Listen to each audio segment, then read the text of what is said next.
Sir আমাদের কক্সবাজার প্রান্ত sir আমাদের স্যার যে এইটা হলো বাঘখালী পুরো জায়গাটা স্যার এটা নূর মসজিদ থেকে প্রায় 5 থেকে 6 কিলো লম্বায় আর এই পাশটা স্যার আমাদের প্রায় এবং আমাদের স্যার আমাদের যে যেটা আমরা যে উদ্দেশ্য হচ্ছে তুমি তো আর ময়লা ফেলা শুরু করো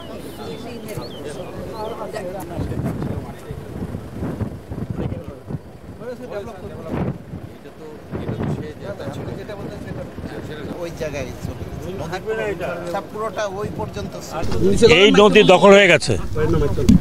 সিদ্ধান্ত হলো যে সমস্ত ফোর্স শোর এলাকা আইডেন্টিফাই করা হয়েছে সেগুলোকে আমরা খালি করাবো। ভালো হচ্ছে যারা দখল করেছেন তারা নিজেরা সরে যান, ক্ষয়ক্ষতি হবে না। যাদের স্টে অর্ডার আছে তারা আইডেন্টিফাই করবে কোথায় স্টে অর্ডার আছে। ডিসি সাহেব বলেছি কোথায় কোথায় স্টে অর্ডার আছে, ওটা ছাড়া বাকিগুলো আমরা দখলমুক্ত করব। এতে কোনো প্রশ্ন নাই। যদি বিল্ডিংও পাকা করে থাকে সেটাও ভেঙে দিতে হবে। অবৈধ দখল এখানে মুক্ত করা হবে, সেটার জন্য যা করা প্রয়োজন এই গভর্নমেন্ট তাই করবে। বুঝতে পেরেছেন? আমি শিপিং মিনিস্ট্রি থেকে বলছি। বাকিটা পরিবেশের ব্যাপারটা উনি পরিবেশের কথা বলবেন, কিন্তু আমার নদীকে মুক্ত না করা পর্যন্ত কক্সবাজারে আমরা যে বন্দর করব সেটা কার্যকর হচ্ছে না। বুঝতে পারছেন? এইটুকুই আমার কথা। ইনশাল্লাহ স্যার এই যে নদী বন্দর অগ্রগতি কতটুকু অগ্রগতি হবে যদি এই দখল মুক্ত হয় তখন। হ্যাঁ, যত